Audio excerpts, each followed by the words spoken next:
Donald Trump in the news for, of all things, poor use of teleprompter. Of course, Donald Trump famously for the last year and several months has criticized politicians for using teleprompter. One of the hallmarks of his campaign has been, I don't use a teleprompter. I'm honest. I speak from the gut. I'm real. There shouldn't be anyone allowed to run for president if they have to rely on a teleprompter. Of course, now he's using a teleprompter. The problem, of course, is he's using it poorly. Now, there's been a lot of criticism across the ideological spectrum, so I'm not really attacking his teleprompter use because of my personal feelings about him as a candidate. When he's reading the teleprompter, he tends to squint. He's looking way too much to one of the panels. Typically, you have two different teleprompters, one on each side.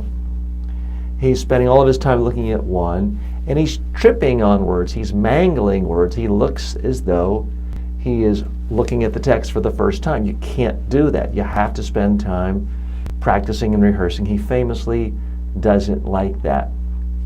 Here's the big tip I'd have for voters in general. When you hear someone criticizing other politicians for using a teleprompter, chalk that up to pure demagoguery. A long time ago, 36 years ago, there were some Democrats who criticized Ronald Reagan for his reliance on teleprompters and cue cards, and that was baloney. And now you have candidates who proclaim to love Ronald Reagan attacking people of the other party for use of teleprompter. The teleprompter is simply a tool to help people communicate more effectively. Criticizing a candidate for using a teleprompter is like criticizing a candidate for using a computer and not writing everything out in cursive. It's an absolute absurdity. But if you're going to use a teleprompter, at least take a few minutes to use it effectively.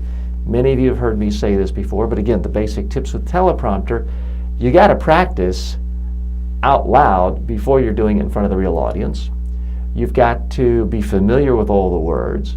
You have to sometimes speak a little louder, sometimes softer, sometimes faster, sometimes slower, occasionally pause, and you have to move your head so that it doesn't look like you're just going back and forth between the two teleprompters like you're watching a tennis tournament. And you can't just focus on one of the panels exclusively. You have to mix it up. Do that and you'll be successful using the teleprompter, whether you're Barack Obama, Ronald Reagan, or Donald Trump.